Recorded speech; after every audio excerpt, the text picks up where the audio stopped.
J'ai l'habitude de commencer mes conférences toujours par ceci. Il n'y a pas de plus grande folie au monde que de condamner pour faux ce qui ne nous semble pas vraisemblable, et de ramener la puissance de Dieu et de notre mère nature à notre propre capacité et à notre suffisance. C'est l'essai numéro 26 de Montaigne. Il n'y a pas de plus grande folie au monde que de condamner pour faux ce qui ne nous semble pas vraisemblable. Parce que l'homme a des limites qu'il ne connaît pas, mais il se les fixe et il reste dedans, alors qu'il pourrait les transcender, les dépasser. Et vous allez voir qu'avec les cellules souches, vous allez découvrir des choses qui dépassent la raison raisonnante et qui sont pourtant la réalité. L'histoire du travail sur les cellules souches que j'ai réalisé a commencé il y a une dizaine d'années dans un endroit qui s'appelle Klamath Falls. Klamath Falls, ça se trouve aux États-Unis, en Oregon, où il y a un lac qui s'appelle le lac Klamath et où pousse une algue spécifique, la Phanizomenon flosaceae.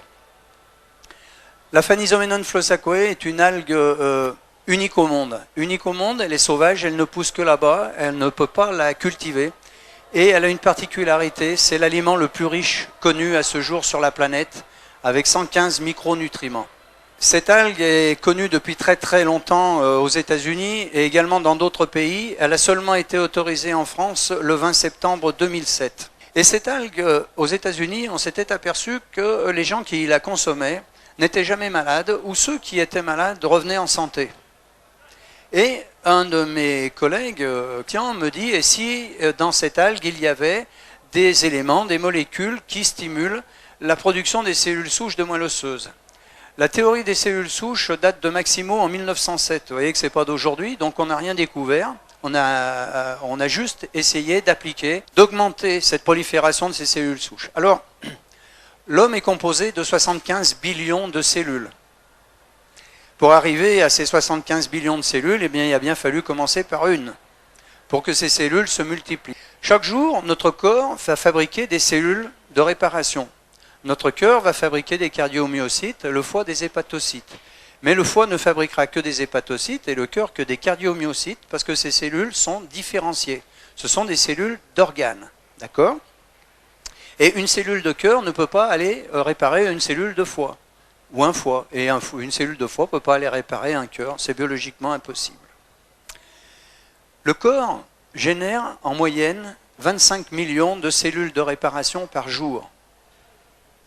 Le cœur que nous avons aujourd'hui a totalement été restauré en 4 mois.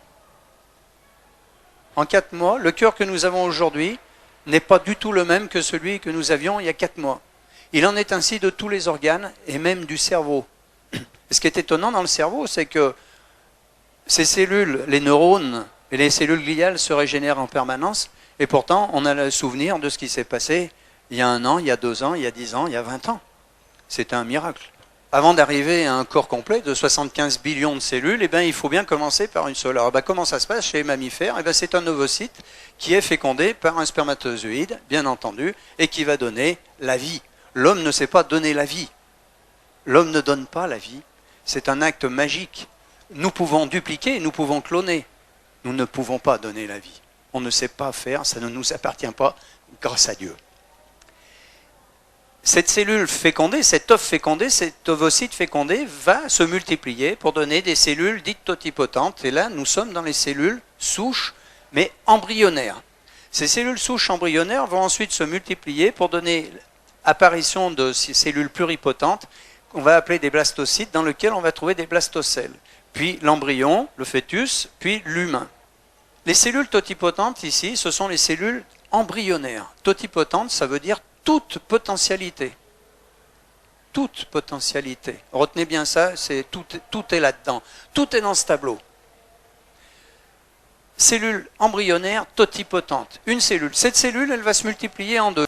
Une cellule souche mère et une cellule souche fille. Ces cellules vont à nouveau se multiplier en deux, puis en deux, puis en deux, puis en deux, à l'infini. D'accord ? Quand elles vont se multiplier, elles vont donner apparition à cellules pluripotentes. Pluripotentes. Plusieurs potentialités. Totipotente, toute potentialité. Pluripotente, plusieurs potentialités. Elles peuvent se multiplier et se différencier dans tous les types de tissus.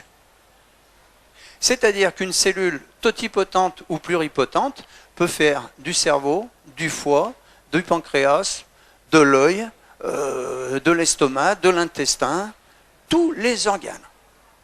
Ça, c'est scientifiquement prouvé. On a pensé, jusqu'à il y a quelques années, que les cellules souches pluripotentes n'avaient pas les potentialités des cellules totipotentes. Parce que là, nous sommes dans les cellules embryonnaires, là, dans les cellules souches adultes. Or, elles peuvent se multiplier et se différencier dans tous les types de tissus. Cela, aujourd'hui, on le sait. Ces cellules vont à nouveau continuer à se multiplier par 2 pour donner apparition des cellules multipotentes, multiples potentialités. Mais là, attention, elles ne peuvent se renouveler que dans certains types de tissus, et on va le voir dans le schéma suivant, on reviendra sur le schéma après, dans un feuillet, dans un certain type de feuillet embryonnaire. Puis ensuite, ces cellules vont se multiplier à nouveau pour donner naissance à des cellules différenciées, c'est-à-dire des ostéocytes, des cardiomyocytes, des hépatocytes. Mais une fois que les hépatocytes seront faits, aujourd'hui, dans l'état de nos connaissances, ils ne peuvent pas revenir en arrière. C'est-à-dire qu'un hépatocyte ne peut faire que du foie. Et ces cellules de foie vont se multiplier. On connaît ça depuis très longtemps. Le foie est un organe qui se régénère très très vite en permanence.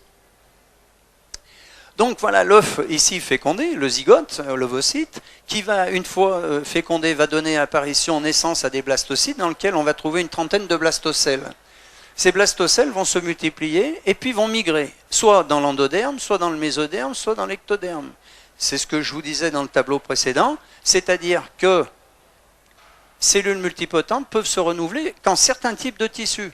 C'est-à-dire, une fois qu'elles seront ici, elles ne pourront se renouveler dans l'endoderme que dans du poumon, du tube digestif ou du foie. Le tableau n'est pas exhaustif, hein, d'accord ? Par contre, si elles sont parties pour faire du mésoderme, dans ce feuillet embryonnaire dit mésoderme, elles ne pourront faire que du rein, du cœur, de la moelle et du sang, du muscle ou de l'os. Mais la même, elle peut faire de l'os ou du rein ou du muscle ou du cœur. D'accord ? Si elle est partie là, elle fera du tube digestif ou du poumon ou du foie. Mais une fois qu'elle est partie ici, elle ne peut plus être là. Hein.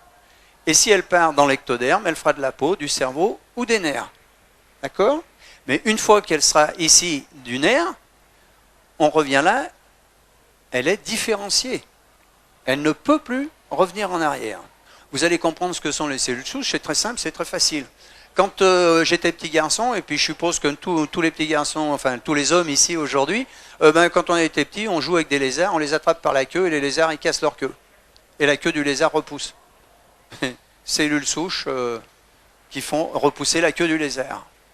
Donc vous avez vu, on va revenir, hein, mais c'est simple, cellules souches ici, totipotentes embryonnaires, cellules souches pluripotentes, ce qu'on va appeler adultes, cellules souches adultes, que l'on va trouver beaucoup dans la moelle osseuse, mais également dans le cerveau.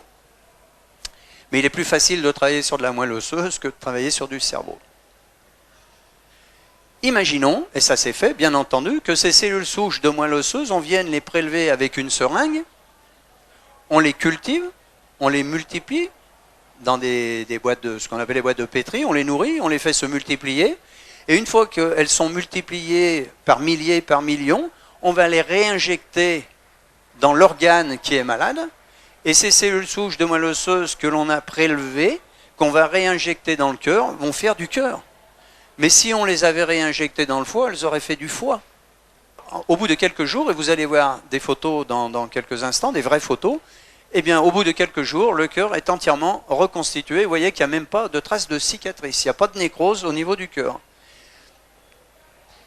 Si ça avait été dans le foie, elle aurait fait du foie, réparé complètement le foie.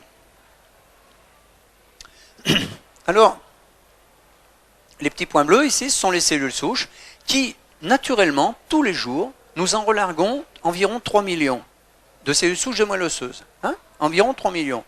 Tous ici, c'est une moyenne. Et ces cellules souches, de manière naturelle, migrent à travers l'os et vont circuler dans la circulation sanguine.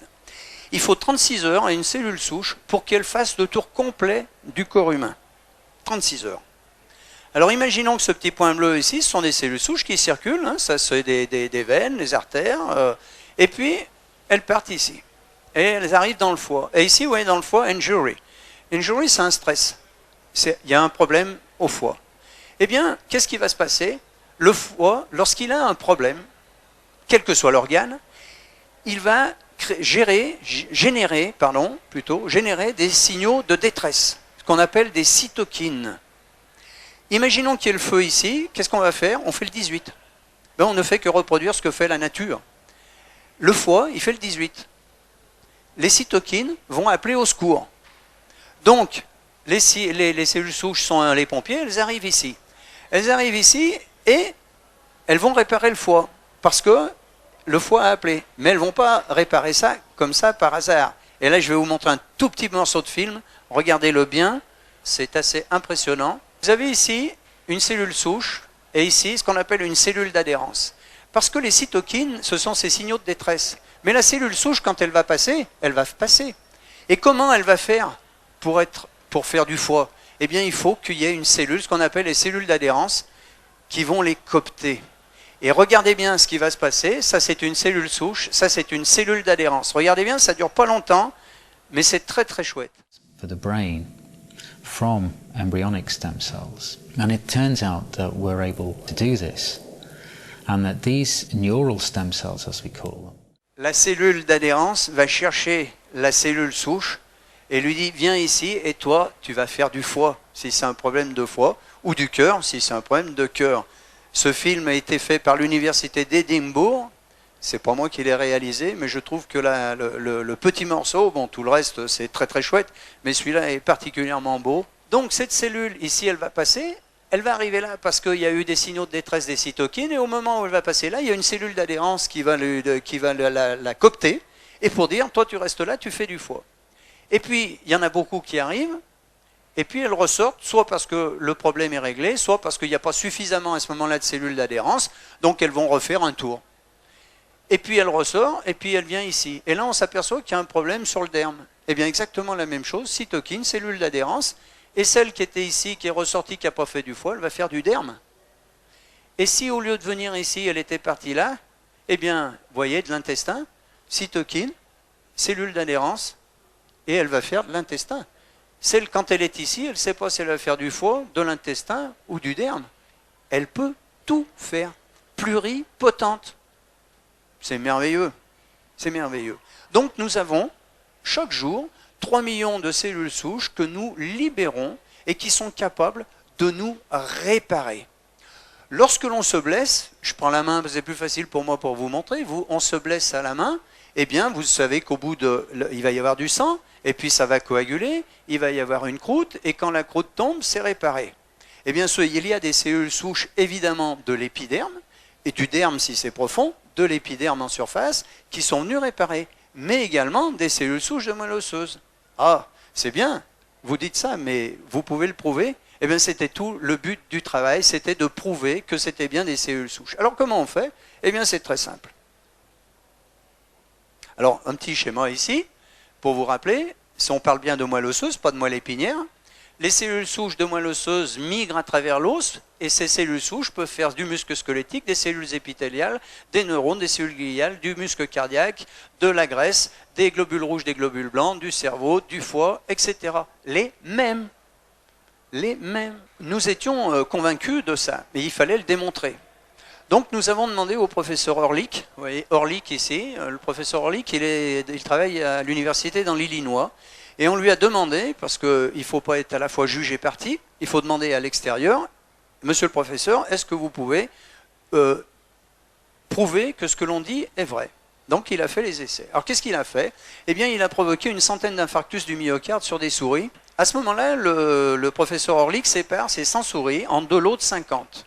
Il les remet dans leur cage, et dans les premières, il les remet dans leur cage et il leur donne à manger de la nourriture comme d'habitude. Et on s'aperçoit que 27 jours après, du groupe contrôle, il y a une scarification terrible au niveau du muscle ventriculaire, vous voyez en bleu ici, une toute petite reconstruction en rouge sur uniquement 17% de survivants. D'accord? Infarctus du myocarde, et on les laisse se débrouiller, on ne change rien au régime alimentaire. Sur le deuxième lot de souris de 50, le professeur Orlik les remet également dans leur cage, mais là, cette fois, il adjoint à la nourriture des molécules que nous avions isolées de l'algue bleu vert dont je vous ai parlé au départ. C'est pour ça que je vous ai rapidement parlé de l'algue bleu vert. Nous isolons 2 molécules et on la rajoute à la nourriture. Et qu'est-ce qui se passe quand on rajoute ces 2 molécules à la nourriture? 27 jours après, du groupe contrôle, Orlik, renouvellement total du muscle ventriculaire. Vous voyez, il n'y a aucune scission. La cicatrice a complètement disparu. Ce sont des vraies photos, ça. Hein, ce n'est pas des photos de montage. 73% de survivants contre 17%. Il n'y a pas d'effet placebo chez les animaux. Donc l'écart est réel. 17% chez celles qui se débrouillent toutes seules avec une toute petite, vous avez vu, revascularisation, un tout petit muscle. Là, le muscle est entièrement refait en 27 jours. Ah, c'est bien. Donc, c'est ça, 73% contre 17%. Oui, mais c'est un constat. C'est pas une preuve. Ah, vous avez raison. C'est pas une preuve. On peut faire ça à l'infini, ça ne sera jamais une preuve. Alors comment prouver que c'était bien des cellules souches qui arrivaient de la moelle osseuse? Eh bien, je le dis dans toutes les conférences, lorsque j'étais plus jeune, à partir de l'âge de 15 ans, dans les 63, eh bien, je faisais de la spéléologie. Et quand on perdait une rivière souterraine, on mettait dans l'eau de la rivière un produit qui s'appelle la fluorécéine.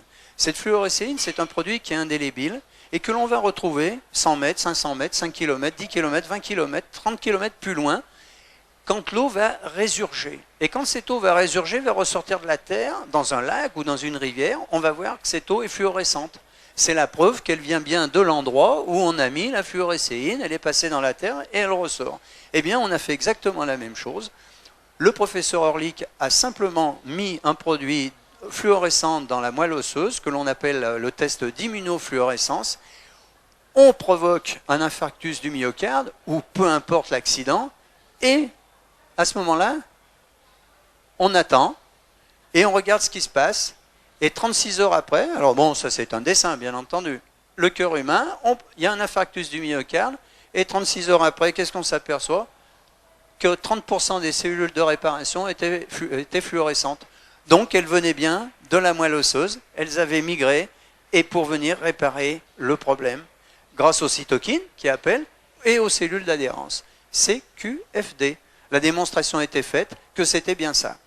Alors, notre but à nous, c'était de dire, eh bien, puisque nous avons 3 millions de cellules souches de réparation, et que manifestement, ça ne suffit pas, surtout lorsque l'on vieillit, pour ça que l'on vieillit, est-ce qu'il n'y aurait pas dans cette algue bleu-vert des éléments qui permettent de stimuler l'augmentation de ces cellules souches et leur prolifération? Eh bien oui, et on avait isolé à l'époque 2 éléments qui ont permis d'augmenter cette production et cette migration de 30%. C'est-à-dire qu'au lieu d'avoir 3 millions de cellules de réparation quotidiennes, comme je vous ai dit tout à l'heure en moyenne, eh bien on en avait 3,9 millions.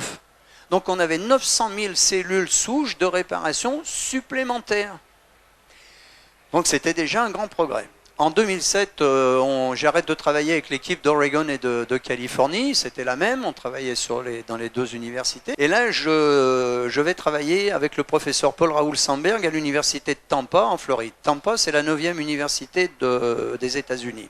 Et là, on va rajouter au produit de Paul-Raoul Sandberg de l'université de Floride le noyau cellulaire, le cœur de la phanisoménon, isolé avec l'éthanol. Ça veut dire qu'aujourd'hui, au lieu d'avoir 3 millions de cellules de réparation quotidiennes, on en a 5,4 millions. Ça change beaucoup de choses. Ça veut dire qu'on est capable vraiment de se régénérer beaucoup plus vite et beaucoup mieux. C'est un phénomène naturel. Il n'y a, depuis 10 ans, aucun épuisement de la production de ces cellules souches de moelle osseuse. C'était les questions qu'on a pu se poser pendant 2 ans, 3 ans au départ. Mais est-ce qu'un jour, on ne va pas épuiser? Non. C'est comme le sang. Quand vous êtes donneur de sang, on vous prend un quart de litre de sang. 3 jours après, votre sang il est entièrement reconstitué. Eh bien là, c'est la même chose. Au bout de quelques heures, les cellules souches sont à nouveau reconstituées, etc. Il n'y a pas d'épuisement du trop de prolifération des cellules souches. Donc on a mis un produit au point qui s'appelle le Synerstem que vous avez ici, qui est donc à base de myrtille, de thé vert, de bleuet, de carnosine, de vitamine D3 et du cœur de la phanisoménon. Uniquement le cœur, hein, je ne parle pas de la totalité de la plante, uniquement le cœur. À quoi servent les cellules souches? C'est scientifique ça, c'est prouvé. Vous avez en blanc la bibliographie. Alors vous voyez que les travaux datent de 2003, les premières publications 2002-2003, puisqu'on a commencé en l'an 2000. Et les publications, les premières ont commencé en 2002-2003, sur les cellules souches de moelle osseuse, hein, je parle bien, pas les cellules souches embryonnaires. Accidents vasculaires cérébraux, vous connaissez les AVC, utilisés sur les AVC. Les cellules souches adultes du cerveau, de la moelle osseuse et du sang de cordon ont un effet thérapeutique. Les cellules colonisent spontanément la lésion. Publication. Les diabètes, insulino ou non insulino-dépendants. Les cellules souches adultes du foie, du pancréas peuvent former des îlots de Langerhans. Les îlots de Langerhans, c'est dans le pancréas, c'est ce qui permet de traiter le sucre, c'est pour ça que ça agit sur le diabète. Publication scientifique à chaque fois, c'est pas nous ça. C'est à partir des travaux, hein, mais c'est pas nous qui avons écrit. Sur les blessures de la moelle épinière, les cellules souches adultes sont capables de se multiplier et de rétablir la connexion. Lésions cardiaques. Les cellules souches adultes de la moelle osseuse et du muscle peuvent réparer les lésions après un infarctus du myocarde. Vous l'avez vu sur une photo, enfin un montage, des images, mais c'est exactement comme ça que ça se passe. Nous, au lieu de les prélever, de les injecter, on les fait sortir. Nos produits sont végétariens et nous avons également les attestations halal et kasher, parce que nous sommes dans le monde entier. Sur la maladie de Parkinson, Alzheimer, sclérose en plaques, sclérose latérale amyotrophique, fibromyalgie, amyotrophie spinale infantile. Les cellules souches adultes du cerveau peuvent former tous les types de neurones, migrer dans le cerveau pour réparer les lésions et prévenir la perte de neurones. Publication. Une équipe de Los Angeles du centre médical Cedars-Sinai a montré la réversibilité des symptômes chez le premier patient parkinsonien traité avec ses propres cellules souches nerveuses, en avril 2002. Ce sont nos propres cellules souches. On les prend à personne d'autre. Donc elles sont forcément compatibles. Il n'y a pas de problème là. Elles sont biologiquement compatibles. L'injection de facteurs de croissance dans le cerveau des patients stimule les cellules souches neuronales. Des patients, 61% d'amélioration. C'est-à-dire on les booste, hein, on les fait se multiplier. Sclérose multiple, maladie de Crohn et lupus. Les cellules de la moelle osseuse stoppent la progression et font diminuer les symptômes. Publication. Les cellules souches du sang périphérique génèrent des cellules de tous les feuillets primaires. Vous vous rappelez? Endoderme, mésoderme, ectoderme, les trois feuillets. De tous les feuillets primaires, y compris des cellules endothéliales, des cellules neurales et des cellules de foie. Les cellules souches adultes de la moelle osseuse recréent des neurones dans le cerveau humain. Jusqu'à il y a 10 ans en arrière, on pensait qu'on naissait avec un capital de neurones, vous savez, on l'a tous entendu, puis que tous les jours, on en perdait un certain nombre. Ben, on serait tous gaga. Donc, c'était pas possible, mais on pensait que c'était comme ça. Et en réalité, les neurones se reproduisent eux-mêmes. Et les neurones sont aussi capables de faire n'importe quelle cellule du corps humain. C'est une particularité. C'est comme dans les cellules souches de moelle osseuse. La transplantation de cellules souches de moelle osseuse adultes répare les tissus cardiaques chez les patients. Les cellules souches adultes de la moelle osseuse forment du foie, de la peau, du tube digestif chez les patients et participent à la formation de tous les tissus du corps humain. À chaque fois en blanc les publications. Une unique cellule de moelle osseuse d'une souris adulte forme de la moelle fonctionnelle, des cellules sanguines, du foie, du poumon, du tube digestif, de la peau, du cœur et du muscle squelettique. Les cellules souches adultes du cerveau se différencient en tissus de nombreux organes, cœur, poumon, intestin, rein, foie, système nerveux, muscles et autres tissus. J'insiste bien, le produit que nous avons mis au point, le Synerstem, qui est un produit naturel, végétarien, il ne guérit rien, il ne soigne rien. Il n'a aucune propriété thérapeutique. Vous avez bien compris que son seul rôle, c'est de stimuler la production de nos cellules souches et leur migration. Et que ce sont nos cellules souches qui nous réparent. D'accord? J'insiste, c'est important. On ne prend pas de raccourci. Le produit ne guérit rien. Aujourd'hui, on sait que l'on peut augmenter la production et la prolifération des cellules souches de moelle osseuse de 80%, ce qui nous permet d'avoir, de presque pas tout à fait doubler, bientôt oui, mais pas encore, de doubler notre capacité d'auto-régénération. Alors, vous avez beaucoup de résultats positifs, mais vous avez aussi des échecs. Et ces échecs, c'est pourquoi? Eh bien, il y a 2 critères à ça. Et les échecs, on les a quantifiés. Sur toutes les pathologies confondues, 7%. Et 7%, c'est pas beaucoup, 7% d'échecs. Mais c'est 7% de trop. Mais on ne pourra jamais arriver à 100%. Et celui qui vous dirait ça sera un menteur. Et 7% d'échecs, pourquoi? 2 critères. 1, des gens qui vont arrêter trop tôt. Nous avons eu une dame qui avait une sclérose en plaques depuis 15 ans. et qui, cette année, là, au salon à Paris, vient me voir avec ses béquilles en me disant « Monsieur Poignet, ça n'a pas marché. » Ah bon, c'est quoi une sclérose en plaques? Vous avez pris pendant combien de temps? 4 mois. Et je ne suis pas la fée Clochette, ni Merlin l'Enchanteur, et je ne peux pas dire combien de temps ça prendra. Mais cette dame, elle avait une sclérose en plaques depuis 15 ans, il fallait qu'en 4 mois, elle soit debout, sans béquille. Mais je ne sais pas, peut-être qu'il fallait qu'elle fasse pendant 1 an. Et puis peut-être que ça n'aurait jamais marché. Parce qu'il y a des gens chez qui ça ne marche pas. Et ça ne marchera jamais parce qu'il y a une partie de la population dans le monde qui ne relâche pas les cellules souches de moelle osseuse. Donc ils n'ont pas cette capacité supplémentaire pour s'auto-régénérer. Voilà. Mais je ne sais pas expliquer pourquoi. Les cellules souches de moelle osseuse également ne sont jamais cancéreuses. Je ne sais pas si je l'ai dit, mais je le dis, c'est important. Ne sont jamais cancéreuses. Vous savez, j'aime bien aussi cette phrase de Mark Twain. C'était impossible, mais ils ne le savaient pas. Alors ils l'ont fait.